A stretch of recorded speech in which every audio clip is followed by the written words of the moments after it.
programang ito ay rated SPG. Striktong patnubay at gabay ng magulang ang kailangan. Maaaring may masiselang tema, lengguwahe, karahasan, sexual, horror o droga na hindi angkop sa mga... Uy, bakit ka umiyak?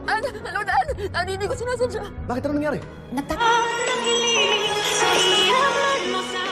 Pagkatapos ng mahulog ni Don Pepe dito sa bangin, ay agad niyang tumawag itong si Zoe dito kay Don Carlos. At dito nga nagtaka itong si Carlos na kung bakit umiiyak itong si Zoe. At dito nga na sinabi ni Zoe na hindi daw niya sinadya na maitulak itong si Don Pepe sa bangin. At yun ang dahilan na kung bakit nasawi ito. At dito naman nag-alala ng husto itong si Carlos sa kanyang anak na si Zoe. At pinayuhan niya itong si Zoe sa dapat niyang gawin.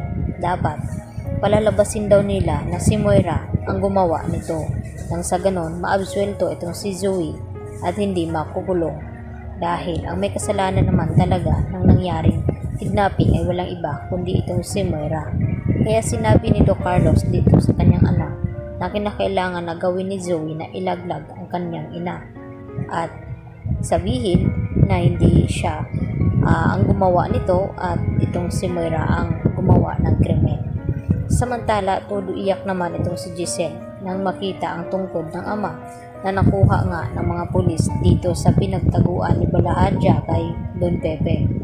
At sa kasamaang palad ay hindi nga nila naabutan itong si Moira at itong si Balahadja doon dahil dali-dali nga itong nakatakas nang makita ni Balahadja ang mga pulis na sumugod nga sa kanila.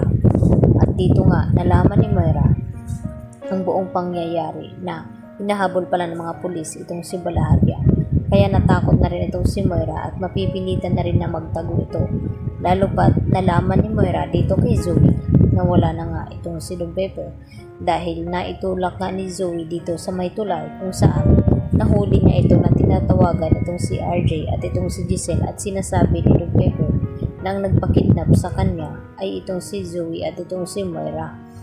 At hindi nga masyadong narinig dito ni Giselle at RJ ang mga sinasabi dito ni Don Pepe dahil sa signal na paputol-putol nga ito at hindi nila maiintindihan ang mga sinasabi sa kabilang linya.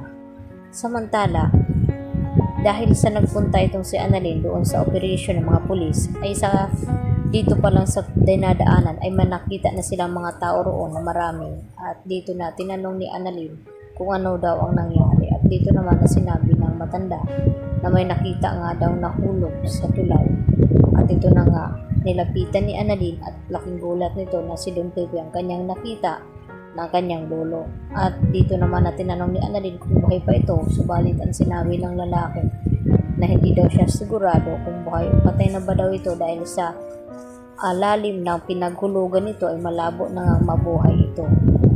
Kaya dito agad na tinawagan ni Annalyn itong si Giselle at RJ na natagpuan na nga niya itong si Don Pepe at kinakailangan nila agad madala sa Apex Hospital nang sa ganun ay magamot agad itong si Don Pepe.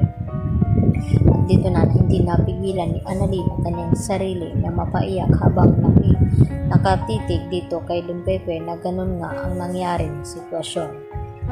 At dito naman na nagtataka na rin itong si Annalyn sa mga ikinikilos dito ni Carlos lalo na nang tumawag itong si Zoe at tawagin ni Zoe na ama itong si Don Carlos at gulat na gulat naman itong si Chang Susan nang malaman niya mula dito kay Lynette na kung bakit tinatawag ni Zoe na ama itong si Carlos. Dapat mag-imbestiga itong si Lynette dahil sa pakiramdam nito na may tinatagong lihim itong si Carlos at hindi nagsasabi ng totoo sa kanya dahil kinukutuban na nga ngayon itong si Lynette na may tinatago talagang sikreto itong si Carlos sa kanya.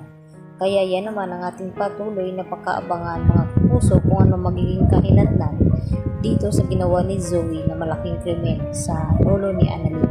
Yan lang po at maraming salamat sa inyong panonood dito sa aking munting channel. Hanggang sa muli, bye-bye!